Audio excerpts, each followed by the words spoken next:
এবং এটা কত বড় একটা নেয়ামতের কথা চিন্তা করছো তোমরা। তোমরা যখন চলো তোমাদের পায়ের নিচে আল্লাহ তাআলা নূরের ফেরেশতারা নূরের পর বিছায়া দেয়। এবং এই যে দিনের বুঝ, তোমরা এখানে যারা আসছো সবাই হয়তো খুব বড় ফ্যামিলির না, কারো ফ্যামিলিতে কোনো আলেম নাই, তুমি একজনই আলেম, এমন হতে পারে না, অনেক ফ্যামিলি আছে।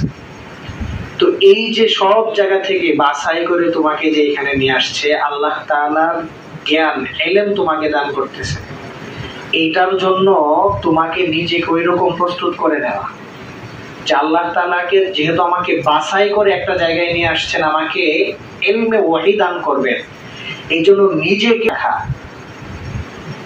কিভাবে বাছাই করে রাখবা? তোমার চাচাতো ভাই হয়তো কোনো একটা বিয়ের অনুষ্ঠানে গান বাজনা শুনতে যাবে, তোমার ওইখানে যাওয়া যাবে না। কেন? তাকে আল্লাহ তাআলা এই ওয়াহীর ইলম দান করে নাই, তোমাকে ইলম ফুর্তি করবে, গান বাজনা করবে, তোমার এটা করা যাবে না। কেন? তাকে তো আল্লাহ তাআলা বাছাই করেন নাই, তোমাকে বাছাই করা হয়েছে। এই জন্য তোমাদের কাছে মানুষ দোয়া চাইতে আসে। কেন দোয়া চাইতে আসে? যে আল্লাহ তাআলা তোমাদেরকে বাছাই করে করে একটা জায়গায় নিয়ে আসছে। যখন পছন্দের মানুষ কোনো কিছু চায়, তখন ওই ব্যক্তি পছন্দের মানুষকে ওই জিনিসটা তাড়াতাড়ি দিয়ে দেয়।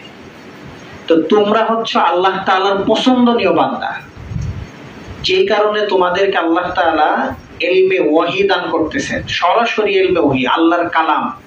এই কোরআন যেটা আমরা পড়ি, এটা কিন্তু সরাসরি আল্লাহ। তোমাদের মর্যাদা যারা বুঝে তারা তোমাদের কাছে দোয়া চাইবে, তোমাদেরকে দেখলে একটু আদর করতে মন চাইবে, তোমার জীবনের পড়াশোনার ক্ষেত্রে, জীবনের ক্ষেত্রে একটু সহযোগিতা করতে চাইবে। কেন? তারা তোমার সম্মান বুঝে, তোমার মর্যাদা বুঝে। তো এইরকম